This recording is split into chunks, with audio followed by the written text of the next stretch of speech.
Barbecue, Jimmy Cherizier.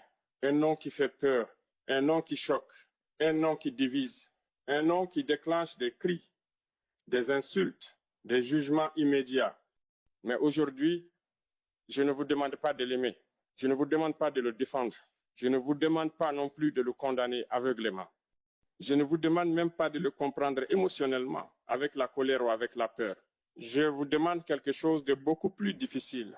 Je vous demande quelque chose que peu de peuples acceptent de faire. Je vous demande de comprendre la réalité, car dans l'histoire des peuples, dans l'histoire des nations brisées, dans l'histoire des États affaiblis, les hommes comme Barbecue ne sont jamais le commencement. Ils ne sont jamais l'origine du mal. Ils sont toujours la conséquence. Toujours. Et tant qu'un peuple se trompe de diagnostic, tant qu'il désigne le mauvais coupable, il se trompe inévitablement de solution. Je vous parle aujourd'hui comme un frère, pas comme un donneur de leçons, pas comme un observateur lointain. Je vous parle comme un frère africain, un fils de la même histoire brisée, un fils de la même blessure coloniale, un homme dont le peuple a connu l'humiliation, la manipulation, la pauvreté imposée et le mépris international. Je ne parle pas depuis le confort des théories écrites dans des bureaux climatisés. Je ne parle pas depuis les livres qui expliquent les peuples sans jamais les écouter. Je parle depuis la connaissance des faits, depuis l'observation du réel, depuis l'expérience de ce que devient un pays quand l'État s'effondre. Barbecue n'est pas né avec une arme à la main. Il n'est pas sorti du ventre de sa mère avec le projet de terroriser un peuple. Il n'est pas né programmé pour la violence.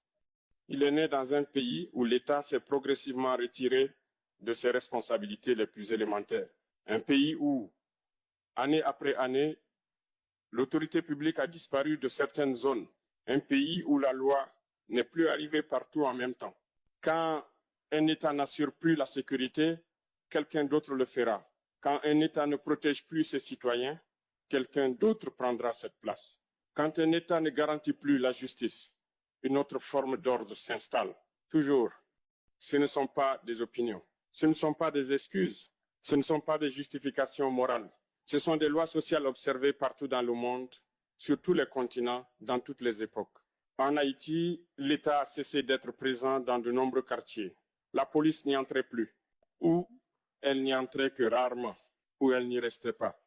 Les services publics n'y arrivaient plus. L'école s'est affaiblie. L'hôpital a disparu. L'administration n'existait plus.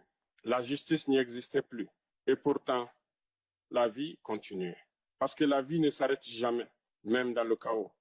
Les mères continuaient d'accoucher, les enfants continuaient de grandir. Les familles continuaient de chercher à survivre, de manger, de protéger les leurs, de tenir encore un jour de plus. Quand l'État se retire, le vide ne reste jamais vide. Jamais. Il est rempli, toujours, parfois par des structures communautaires, parfois par des solidarités locales, parfois par des groupes armés, parfois par des hommes qui imposent leurs propres lois, parce qu'aucune autre loi ne s'impose plus. C'est dans ce vide que Barbecue apparaît, pas comme une réponse idéale, pas comme une solution juste, mais comme un symptôme. Le symptôme visible d'une maladie invisible, la maladie de l'effondrement de l'État. Beaucoup de gens disent, le peuple soutient les gangs. Ils le disent rapidement, sans réfléchir, sans comprendre. C'est faux. Et c'est une injustice intellectuelle grave, une injustice faite à un peuple qui souffre. Le peuple ne soutient pas les gangs. Le peuple s'adapte pour survivre. Il fait ce que tous les peuples font quand ils sont abandonnés.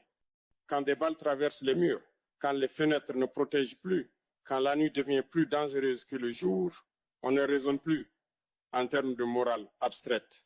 On raisonne en termes de vie ou de mort, de protection immédiate, de survie. Une mère ne négocie pas avec la philosophie quand son enfant risque d'être tué. Elle ne débat pas de concepts. Elle négocie avec la réalité, avec ce qui est là, avec ce qui existe. Et la réalité, quand l'État est absent, devient brutale.